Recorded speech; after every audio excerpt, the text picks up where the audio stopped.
Quella McCoy.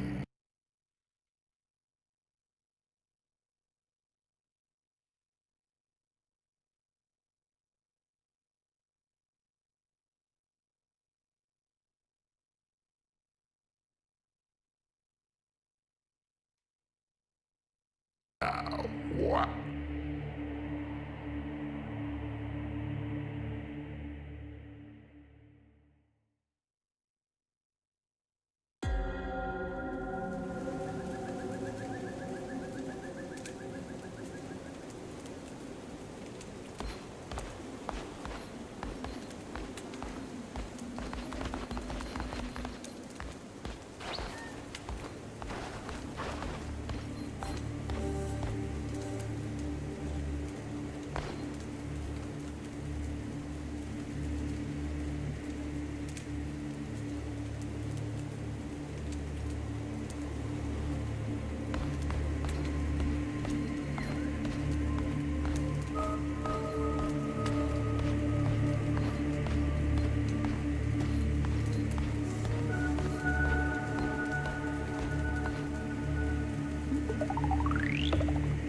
Se ne annara.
Isepara Bonbara.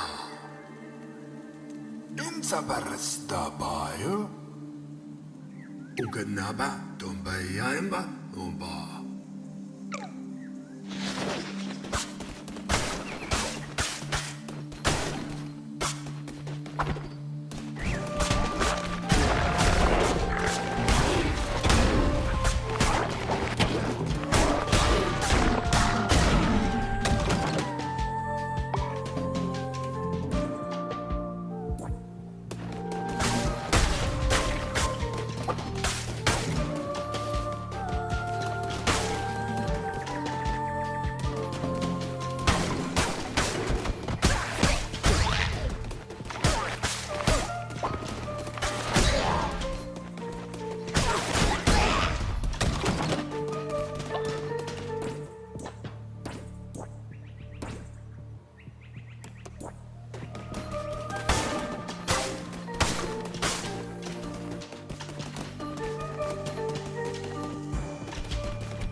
Sambarba, Uya, Umbadana Bandarba.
Unser Teilschnores Bra. Genau, nimmer barabu, bandam paisno. Ustap.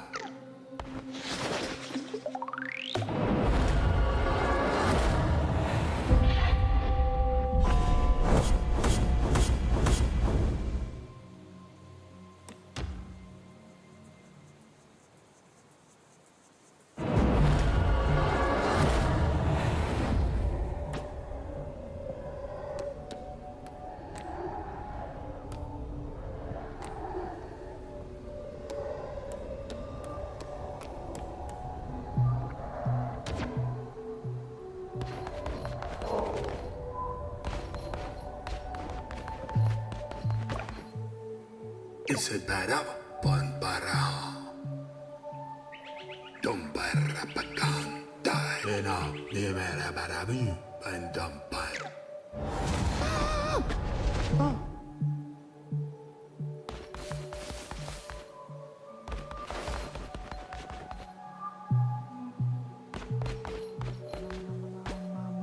Dalam makanan, ayan. Wah.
Badana Bandarba.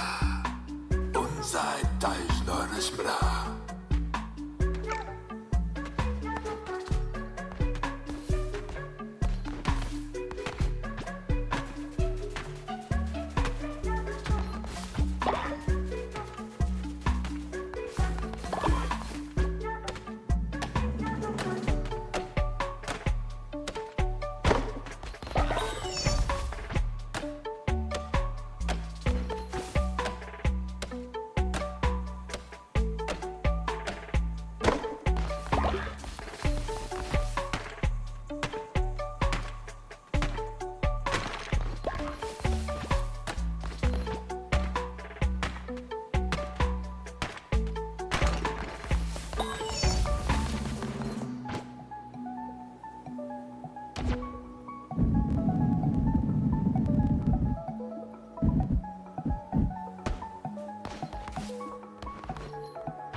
Tenaba, Tumbayaimba, Insabarastaba, Unsampareba, Huluya, Unsai Taisnorisbra, Uganaba, Tumbayaimba,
Kuamalana. Kapaktaisnala. Kasnae. Kuamalana.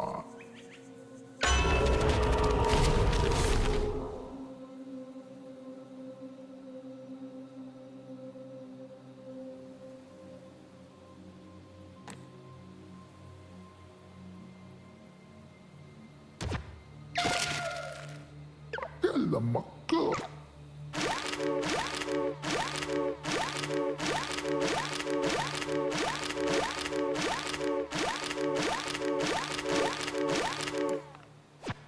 Kapaktaisnal.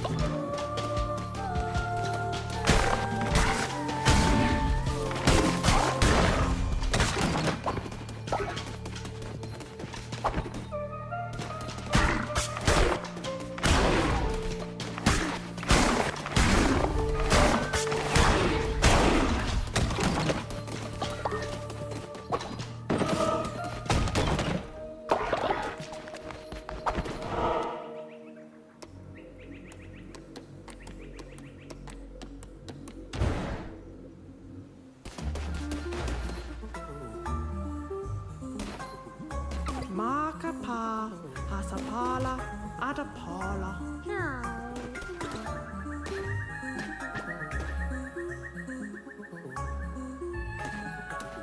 Northwest Polo, Casapolo.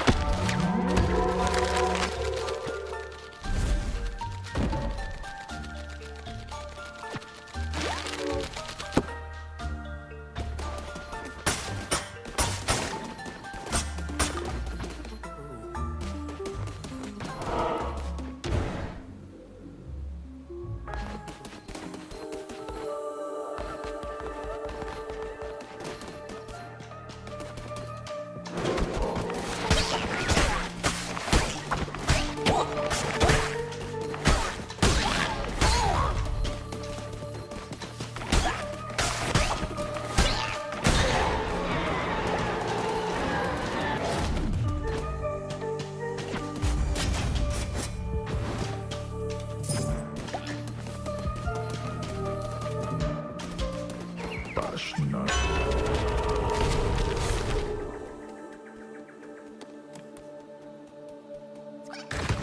Kamuana.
Salambaka. Oh.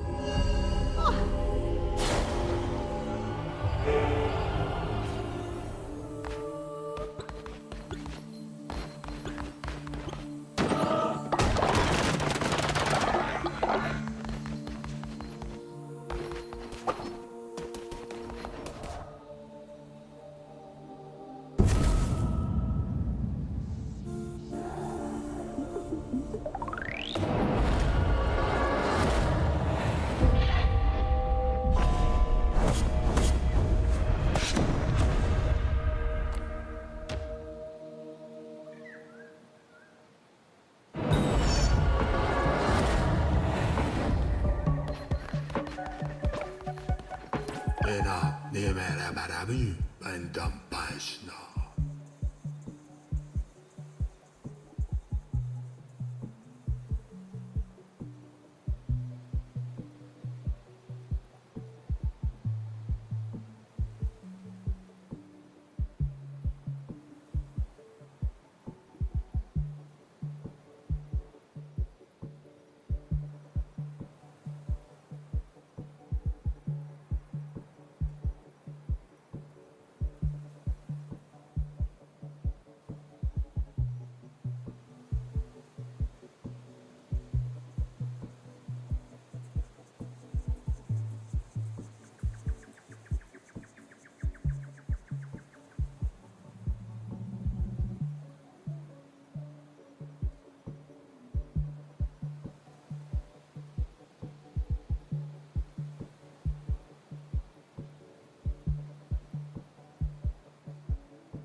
I am writing this under an appreciable mental strain, since by tonight I shall be no more.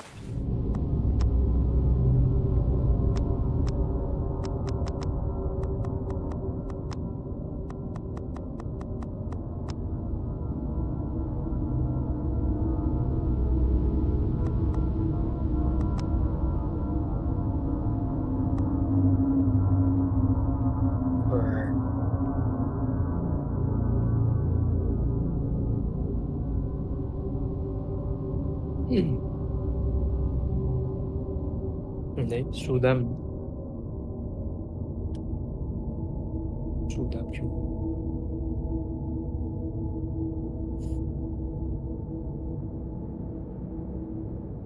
Hı.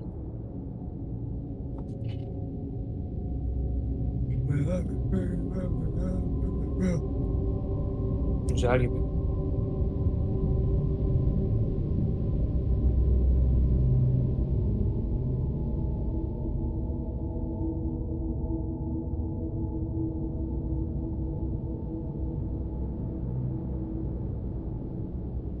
Ne bu? Niye Türkçe?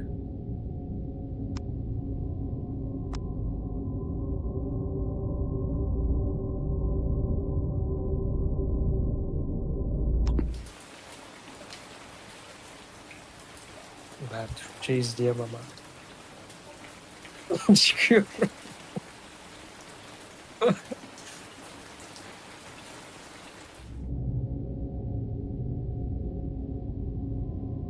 Bu ne oğlum? Bu ses efekti bir şey de vardı.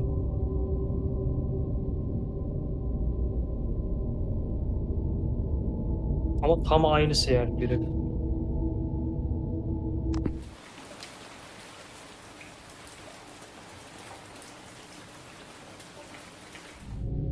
Evet, çok kötü. Oblivion'da otomatik motion blur kapalı by default. Başka hiçbir oyunda görmedim.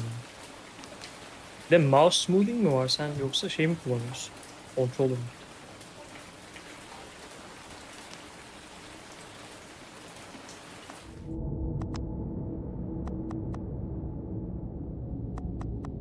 Hareket bulanık. Ve senkronizasyon.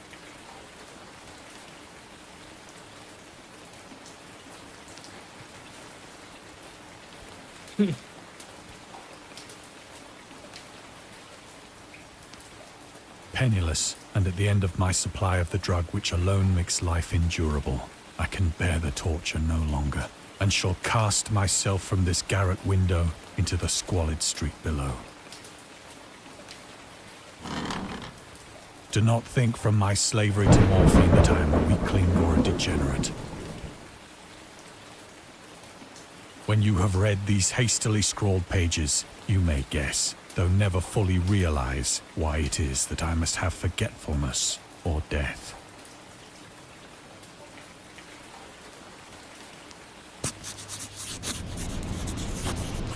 It was in one of the most open and least frequented parts of the broad Pacific that the packet of which I was supercargo fell a victim to the German sea raider. Büyük memuru ne?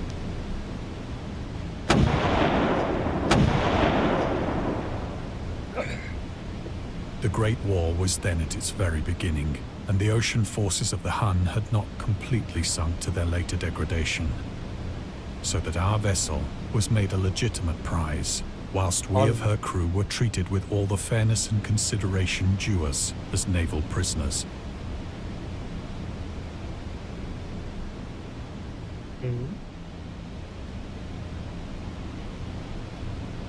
Yeah.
İlk defa duyuyorum lan.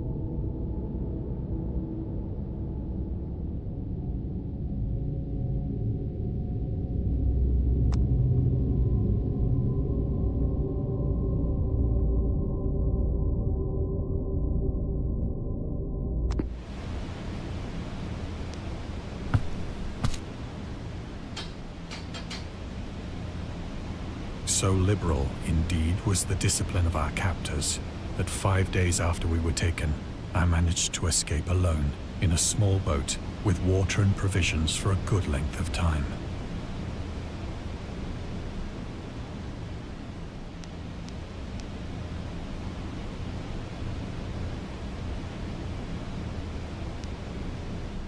Drift and free, I had but little idea of my surroundings. Never a competent navigator, I could only guess vaguely by the sun and stars that I was somewhat south of the equator. Of the longitude, I knew nothing, and no island or coastline was in sight.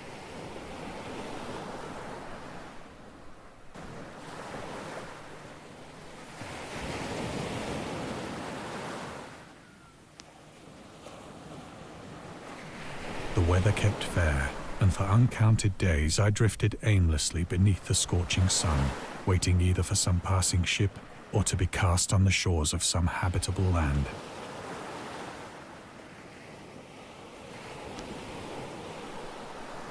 But neither ship nor land appeared, and I began to despair in my solitude upon the heaving vastness of unbroken blue. The change happened whilst I slept. Its details I shall never know, for my slumber, though troubled and dream-infested, was continuous.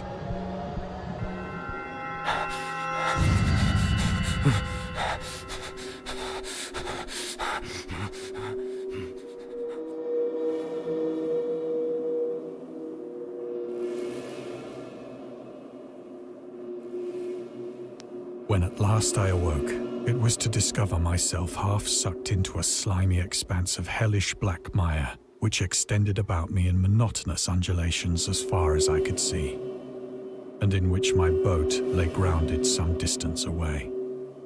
Though one might well imagine that my first sensation would be of wonder at so prodigious and unexpected a transformation of scenery, I was in reality more horrified than astonished. For there was in the air, and in the rotting soil, a sinister quality which chilled me to the very core. The region was putrid with the carcasses of decaying fish and of other less describable things which I saw protruding from the nasty mud of the unending plain. Perhaps I should not hope to convey in mere words the unutterable hideousness that can dwell in absolute silence and barren immensity. There was nothing within hearing, and nothing in sight, save a vast reach of black slime. Yet the very completeness of the stillness and the homogeneity of the landscape oppressed me with a nauseating fear. The sun was blazing down from a sky which seemed to me almost black in its cloudless cruelty, as though reflecting the inky marsh beneath my feet.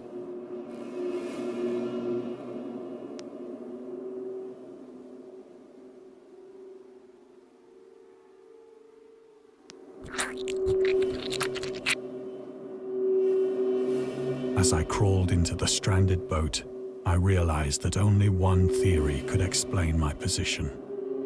Through some unprecedented volcanic upheaval, a portion of the ocean floor must have been thrown to the surface, exposing regions for which innumerable millions of years had lain hidden under unfathomable watery depths. So great was the extent of the new land which had risen beneath me that I could not detect the faintest noise of the surging ocean, straining my ears as I might. Nor were there any seafowl to prey upon the dead things.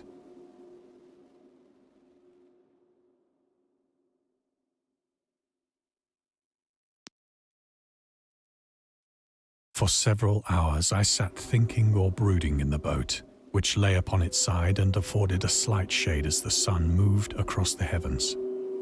As the day progressed, the ground lost some of its stickiness and seemed likely to dry sufficiently for traveling purposes in a short time. That night I slept but little, and the next day I made for myself a pack containing food and water, preparatory to an overland journey in search of the vanished sea and possible rescue.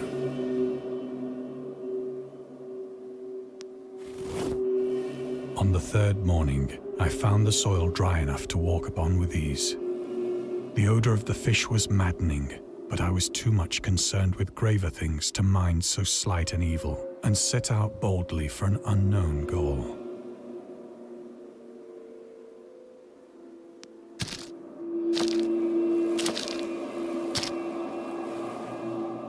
All day I forged steadily westward, guided by a faraway hummock which rose higher than any other elevation on the rolling desert.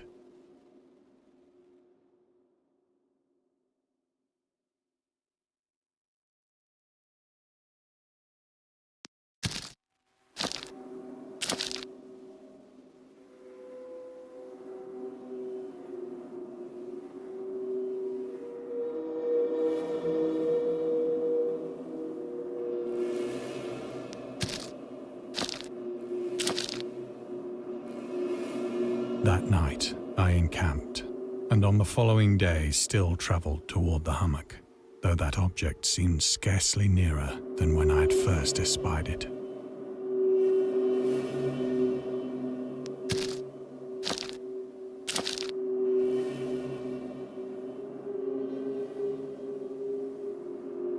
By the fourth evening, I attained the base of the mound, which turned out to be much higher than it had appeared from a distance. An intervening valley setting it out in sharper relief from the general surface. Too weary to ascend, I slept in the shadow of the hill.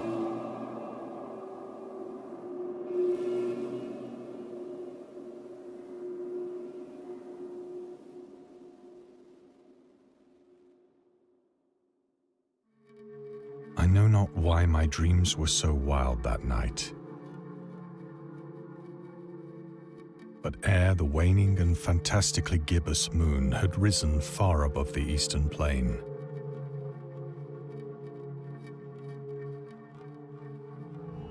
I was awake in a cold perspiration, determined to sleep no more. Such visions as I had experienced were too much for me to endure again. And in the glow of the moon I saw how unwise I had been to travel by day. Without the glare of the parching sun, my journey would have cost me less energy. Indeed, I now felt quite able to perform the ascent which had deterred me at sunset. Picking up my pack, I started for the crest of the eminence.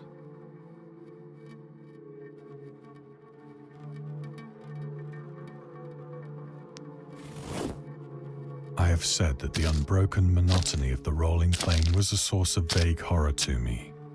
But I think my horror was greater when I gained the summit of the mound and looked down the other side into an immeasurable pit or canyon, whose black recesses the moon had not yet soared high enough to illumine.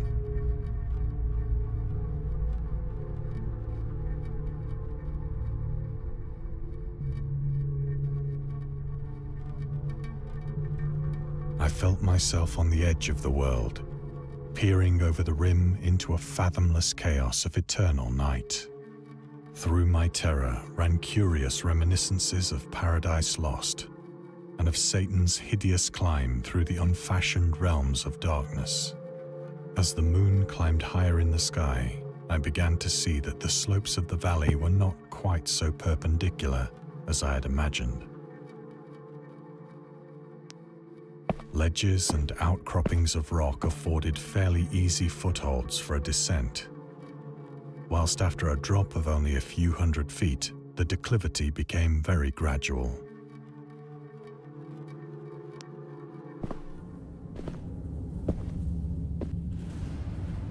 Urged on by an impulse which I cannot definitely analyze, I scrambled with difficulty down the rocks and stood on the gentler slope beneath, gazing into the Stygian deeps, where no light had yet penetrated.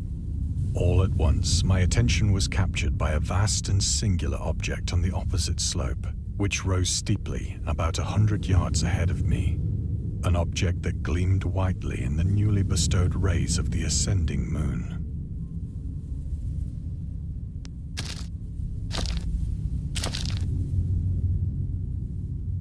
That it was merely a gigantic piece of stone, I soon assured myself, but I was conscious of a distinct impression that its contour and position were not altogether the work of nature.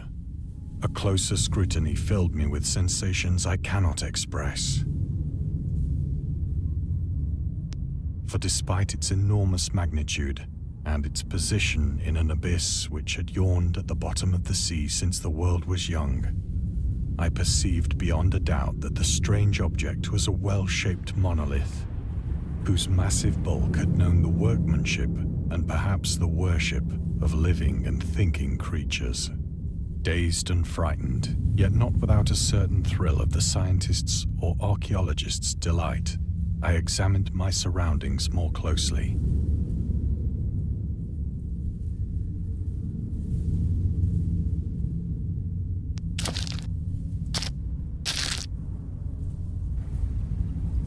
The moon, now near the zenith, shone weirdly and vividly above the towering steeps that hemmed in the chasm, and revealed the fact that a far-flung body of water flowed at the bottom, winding out of sight in both directions and almost lapping my feet as I stood on the slope. Across the chasm, the wavelets washed the base of the Cyclopean monolith, on whose surface I could now trace both inscriptions and crude sculptures. The writing was in a system of hieroglyphics unknown to me and unlike anything I'd ever seen in books, consisting for the most part of conventionalized aquatic symbols such as fishes, eels, octopi, crustaceans, mollusks, whales, and the like. Several characters obviously represented marine things which are unknown to the modern world, but whose decomposing forms I had observed on the ocean-risen plain. It was the pictorial carving, however, that did most to hold me spellbound.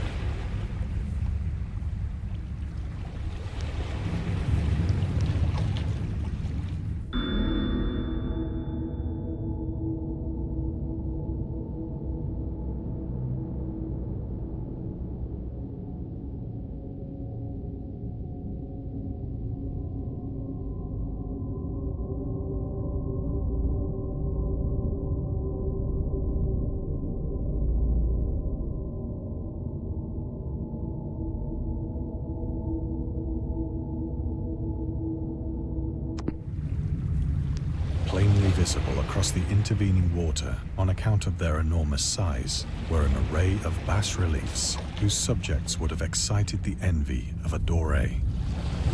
I think that these things were supposed to depict men, at least a certain sort of men, though the creatures were shown disporting like fishes in the waters of some marine grotto, or paying homage at some monolithic shrine which appeared to be under the waves as well. Of their faces and forms I dare not speak in detail, for the mere remembrance makes me grow faint. Grotesque beyond the imagination of a Poe or a Bulwer. They were damnably human in general outline, despite webbed hands and feet, shockingly wide and flabby lips, glassy, bulging eyes, and other features less pleasant to recall. Curiously enough, they seem to have been chiseled badly out of proportion with their scenic background, for one of the creatures was shown in the act of killing a whale, represented as but little larger than himself. I remarked, as I say, their grotesqueness and strange size, but in a moment decided that they were merely the imaginary gods of some primitive fishing or seafaring tribe. Some tribe whose last descendant had perished eras before the first ancestor of the Piltdown or Neanderthal man was born. Awestruck at this unexpected glimpse into a past beyond the conception of the most daring anthropologist, I stood musing whilst the moon cast queer reflections on the silent channel before me. Then, suddenly, I saw it.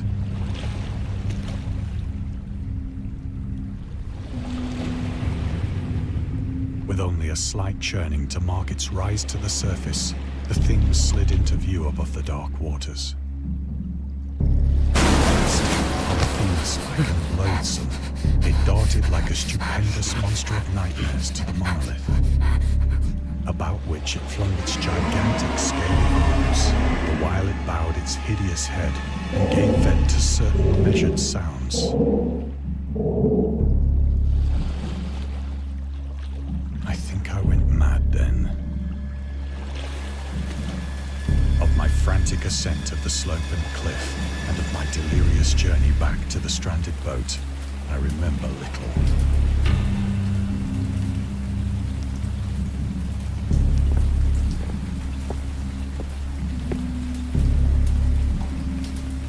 I believe I sang a great deal and laughed oddly when I was unable to sing.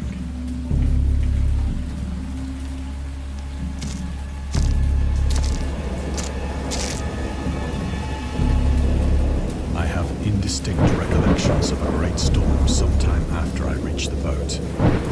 At any rate, I know that I heard pearls of thunder and other tones which nature utters only in her wildest moods.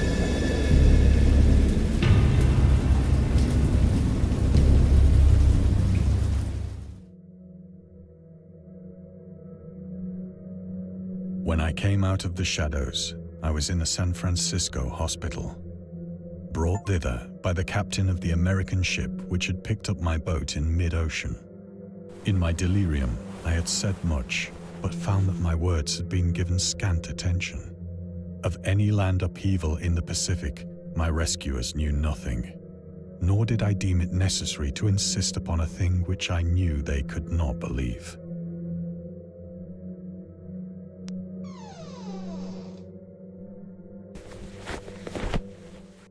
Once I sought out a celebrated ethnologist and amused him with peculiar questions regarding the ancient Philistine legend of Dagon, the fish god.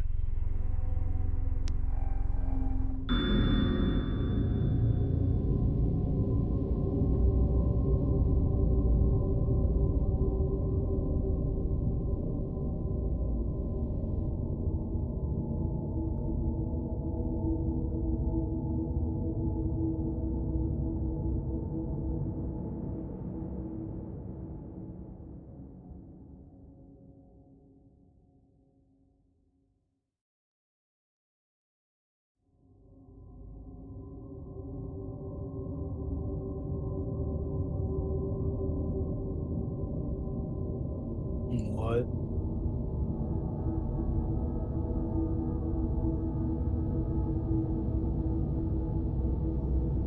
Dagon.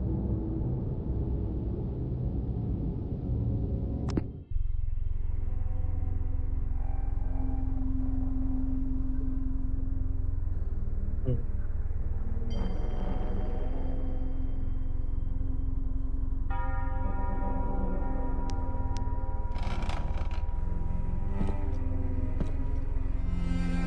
But soon perceiving that he was hopelessly conventional, I did not press my inquiries.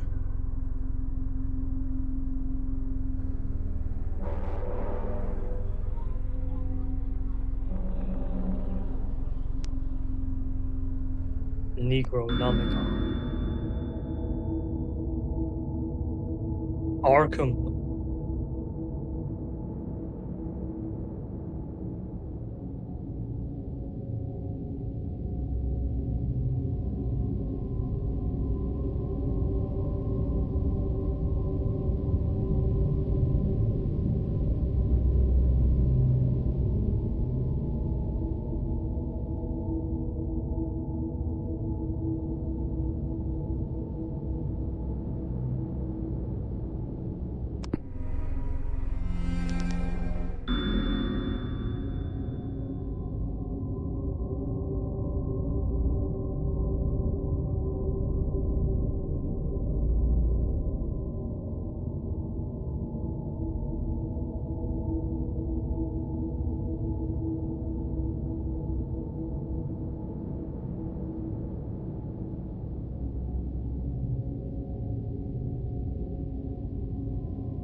Especially when the moon is gibbous and waning, that I see the thing. I tried morphine.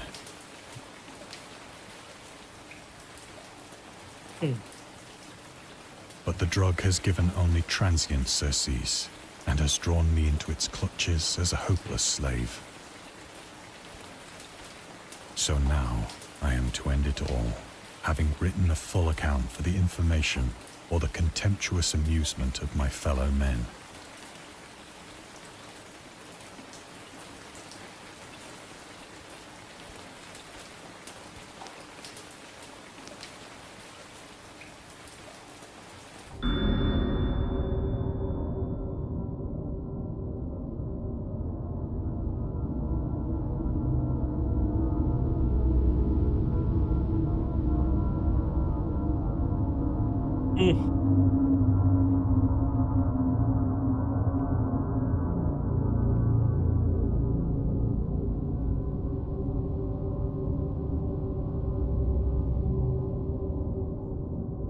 Aynen abi.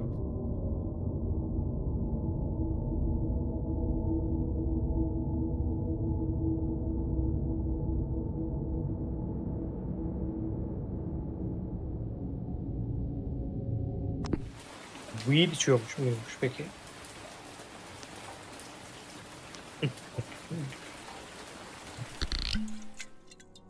Often, I ask myself if it could not all have been a pure phantasm. A mere freak of fever as I lay sun-stricken and raving in the open boat after my escape from the German man of war. This I ask myself, but ever does there come before me a hideously vivid vision in reply.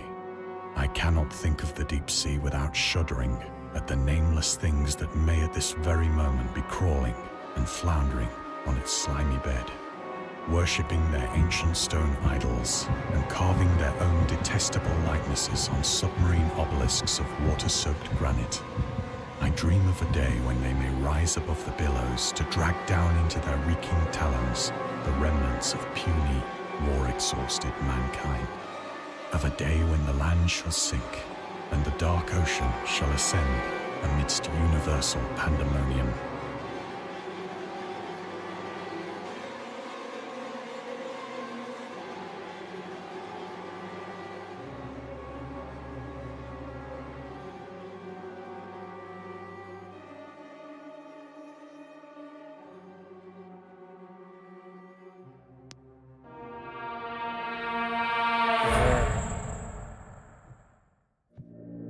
The end is near. I hear a noise at the door, as of some immense slippery body lumbering against it. It shall not find me.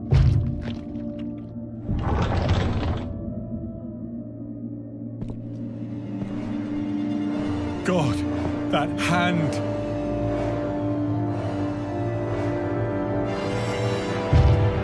The window! The window!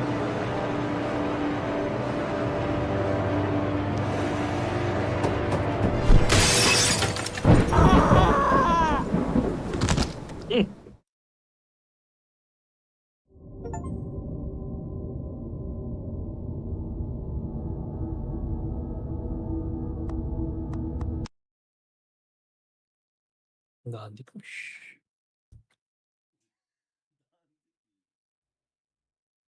Evet. And scary stories have been accompanying men for centuries. They have many faces and forms. But what is their purpose? Why do we enjoy being afraid so much? During our therapy, I'll try to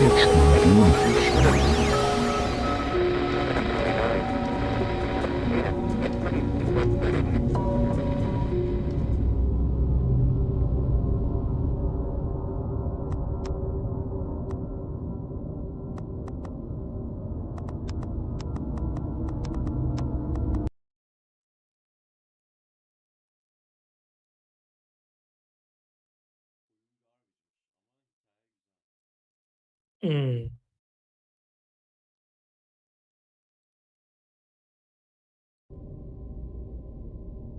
Volcanic upheaval, a portion of the ocean floor must have been thrown to the surface, exposing regions for which innumerable millions eminence with difficult part of conventionalized aquatic symbols.